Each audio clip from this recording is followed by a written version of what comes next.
بسم اللہ الرحمن الرحیم۔ السلام علیکم ناظرین۔ وہب بن منبع روایت بیان کرتے ہیں کہ حضرت مریم سلام اللہ علیہا اپنے بیٹے حضرت عیسیٰ علیہ السلام کو لے کر لبنان کے پہاڑوں میں پناہ گزین ہو گئی، اور ہمیشہ کی طرح وہاں بھی حضرت مریم اور حضرت عیسیٰ علیہ السلام سارا دن روزے میں گزارتے اور ساری رات اللہ تعالیٰ کی عبادت میں صرف کر دیتے۔ یہ کھانے اور پینے میں درختوں کے پتے، پھل اور بارش کا پانی استعمال کیا کرتے۔ یہ سلسلہ کچھ سالوں تک جاری رہا۔ ایک دن حضرت عیسیٰ علیہ السلام پہاڑی سے نیچے کچھ گھاس کی تلاش میں آئے تو اس وقت حضرت مریم علیہ السلام کے پاس حضرت اسرائیل علیہ السلام ملک الموت تشریف لائے اور عرض کرنے لگے، اے روزے رکھنے والی اللہ تعالیٰ کی بندگی کرنے والی مریم، تجھ پر اللہ تعالیٰ کی رحمت ہو۔ فرشتے کی آواز سن کر حضرت مریم علیہ السلام ڈر گئی۔ حضرت مریم علیہ السلام کانپنے لگی۔ آپ علیہ السلام نے پوچھا کہ تم کون ہو؟ تم کو دیکھ کر میں ہوش و حواس کو برقرار نہیں رکھ سکی۔ اس فرشتے نے حضرت مریم علیہ السلام کو کہا کہ میں چھوٹے اور بڑوں پر رحم کرنے والا نہیں ہوں، میں اللہ تعالیٰ کے حکم سے روح کو قبض کرتا ہوں۔ حضرت مریم علیہ السلام نے پوچھا کہ تم یہاں کیا لینے آئے ہو؟ فرشتے نے کہا کہ آپ موت کے لیے تیار ہو جاؤ، مجھے آپ کی روح قبض کرنے کا حکم ہوا ہے۔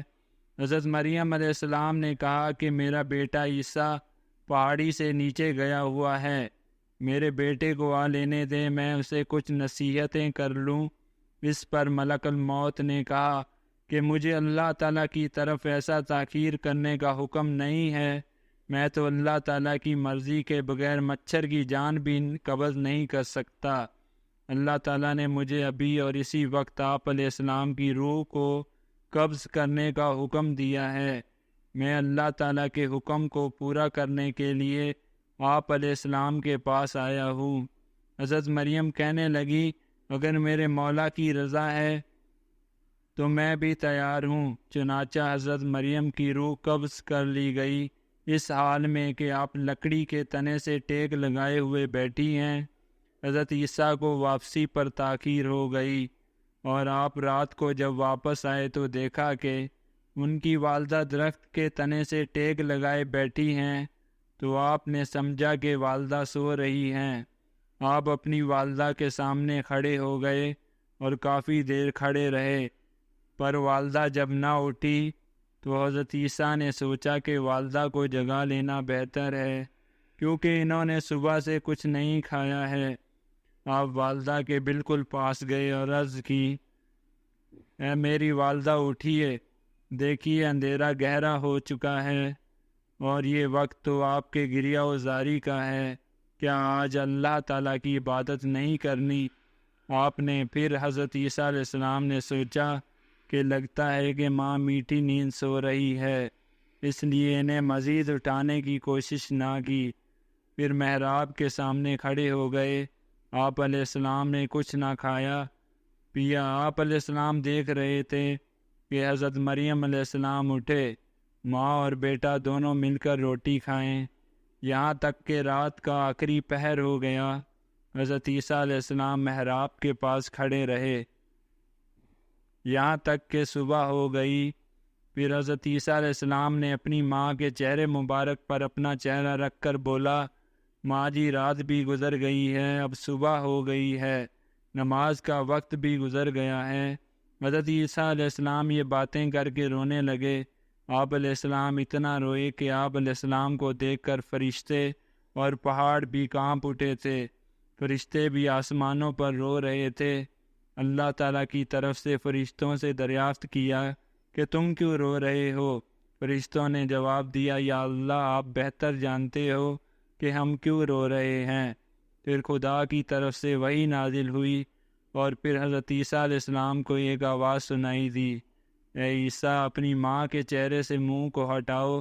آپ علیہ السلام کی ماں اب اس دنیا پر نہیں رہیں۔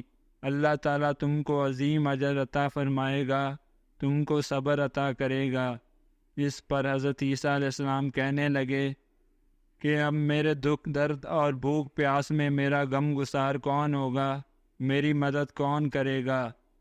لبنان کے جنگلی پہاڑ سے آواز آئی، اے روح اللہ، آپ کیوں اس قدر بے قرار اور پریشان ہوتے ہو کہ آپ اللہ تعالیٰ کے ساتھ کوئی دوسرا چاہتے ہو؟ جب حضرت عیسیٰ علیہ السلام نے آواز سنی تو وہ پہاڑ سے اتر کر ایک گاؤں کی طرف چل نکلے جہاں بنی اسرائیل آباد تھے۔ حضرت عیسیٰ علیہ السلام نے فرمایا، السلام علیکم یا بنی اسرائیل۔ ان لوگوں نے پوچھا کہ تم کون ہو؟ تیرے یہاں آنے سے ہمارے گھر روشن ہو گئے ہیں۔ حضرت عیسیٰ نے فرمایا کہ میں روح اللہ ہوں، میری والدہ سفر کے دوران وصال کر گئی ہیں، آپ سے درخواست ہے کہ آپ سب مل کر میرے ساتھ میری ماں کو کفن اور دفنانے میں مدد کریں۔ انہوں نے عرض کی، اے عیسیٰ علیہ السلام، اس پہاڑ پر تو بڑے بڑے بچھو اور سانپ ہیں، ہمارے آباء و اجداد 3 صدیوں سے اس پہاڑ کی طرف نہیں گئے، ہم کو وہاں جانے سے خوف آتا ہے۔ بنی اسرائیل کے لوگوں کی باتیں سن کر حضرت عیسیٰ علیہ السلام پہاڑ کی طرف واپس آ گئے۔ پہاڑ کے اوپر آ کر آپ علیہ السلام نے دیکھا کہ وہاں بہت ہی حسین و جمیل 2 نوجوان کھڑے ہیں۔ آپ علیہ السلام نے ان کو سلام کیا، انہوں نے بھی سلام کا جواب پیش کیا۔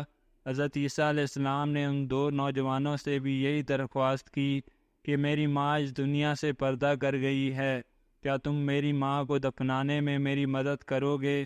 ان دونوں میں سے ایک نے کہا، یہ نوجوان میکائیل اور دوسرا اسرافیل علیہ السلام ہے، یہ لوگ اللہ تعالیٰ نے یہ کفن بھیجا ہے، تیری ماں کو غسل کروانے کے لیے جنت سے حوریں بھی اتر رہی ہیں۔ حضرت جبرائیل علیہ السلام نے حضرت مریم علیہ السلام کی قبر کو کھودا، پھر حضرت مریم علیہ السلام کو قبر میں دفن کیا، اور حضرت عیسیٰ علیہ السلام نے فرمایا کہ اللہ تعالیٰ میرے حال سے خوب واقف ہے۔ حضرت عیسیٰ علیہ السلام نے عرض کی، یا اللہ، میں ماں کے غم میں چور تھا، مجھے کسی بات کی سوجھ بوجھ نہیں تھی، اے اللہ مجھے اجازت دے کہ میں اپنی دفن شدہ ماں سے باتیں کر سکوں۔ پھر اللہ تعالیٰ کی طرف سے وحی نازل ہوئی حضرت عیسیٰ علیہ السلام کی طرف، پھر اللہ تعالیٰ نے حکم فرمایا کہ میں نے اس کو تیرے ساتھ باتیں کرنے کا حکم دے دیا ہے۔ پھر حضرت عیسیٰ علیہ السلام ماں کی قبر کے پاس آ کر پکارنے لگے، السلام علیکم ماں جی۔ قبر سے آواز آئی، ہے میرے بیٹے، کیا کہنا چاہتے ہو؟ حضرت عیسیٰ علیہ السلام نے اپنی ماں سے عرض کی، ماں جی، تم کو خدا کی طرف لوٹنا کیسا لگ رہا ہے؟ حضرت مریم نے فرمایا کہ بیٹا، میں یہاں بہت ہی خوش ہوں، میں جہاں آئی ہوں یہ جگہ بہت ہی اچھی ہے۔ پھر فرمایا کہ اماں جان، آپ نے رب کو کیسا پایا ہے؟ حضرت مریم علیہ السلام نے جواب دیا کہ میرا رب مجھ سے بہت ہی خوش ہے، جس کی وجہ سے میں یہاں بہت ہی خوش اور راضی ہوں، میں نے اپنے رب کو ناراض نہیں پایا ہے۔ حضرت عیسیٰ علیہ السلام نے عرض کیا، اے میری ماں، آپ نے موت کو کیسا پایا ہے؟ حضرت مریم علیہ السلام نے فرمایا کہ خدا کی قسم، جس نے تجھ کو نبی بنا کر اس دنیا میں بھیجا ہے، میرے حلق سے ابھی تک موت کی سختی نہیں گئی، اور ملک الموت کی ہیبت ابھی تک میری نظروں کے سامنے ہے۔